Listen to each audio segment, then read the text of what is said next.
Doctor, if we talk about screening, ऐसे कौन से टेस्ट हैं जो कि हर फीमेल के कैलेंडर पे एनुअल टेस्ट्स के साथ होना चाहिए कि हर साल मुझे ये टेस्ट तो कराना ही है for cervical cancer? So cervical cancer का जो स्क्रीनिंग टेस्ट होते हैं, स्क्रीनिंग का मतलब है आपको कोई प्रॉब्लम नहीं थी, आप डॉक्टर से अपने रेगुलर हेल्थ चेकअप के लिए गए कि अगर कोई प्रॉब्लम बन रही है तो वो डिटेक्ट टाइमली हो गई। तो इसमें सबसे पहला तो गायनेकोलॉजिकल एग्जामिनेशन होता है, जिसमें हम सर्विक्स को एक्सपोज करके using some special instruments cervix को देखते हैं और उसमें देखते हैं कोई ग्रोथ तो नहीं है, कोई अबनॉर्मल एरिया तो नहीं दिख रहा है। उसके बाद एक टेस्ट होता है जिसको हम पैप स्मीयर कहते हैं, जिसमें हम सर्विक्स के कुछ जो सुपरफिशियल ऊपरी तह पे जो सेल्स होते हैं उनको हम एक स्वॉब से लेकर और उनको लैब में भेजते हैं।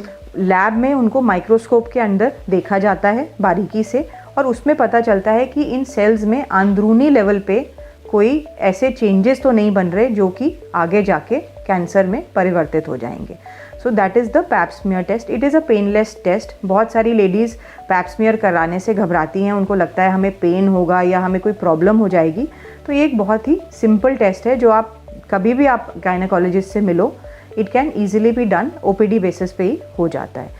इसके अलावा हम पैप स्मीयर के साथ साथ एक टेस्टिंग और करते हैं जिसको हम HPV टेस्टिंग बोलते हैं। HPV इज़ अ वायरस जो कि सर्वाइकल कैंसर से बहुत क्लोजली लिंक्ड है और उसके बारे में भी थोड़ा डिटेल में हम बात करेंगे। तो HPV को भी हम इस पैप टेस्ट में डिटेक्ट कर सकते हैं। तो अगर HPV डिटेक्ट होता है तो फिर हम कुछ और स्पेशलाइज टेस्टिंग्स करते हैं ये डिटेक्ट करने के लिए कि जो HPV बॉडी में है वो कैंसर तो नहीं कॉज करेगा। Don't live in doubt about the future. My Healing Mate offers expert treatment guidance and science-based supportive care plans to help you cope with every step of your treatment. Your best mate during your journey with cancer.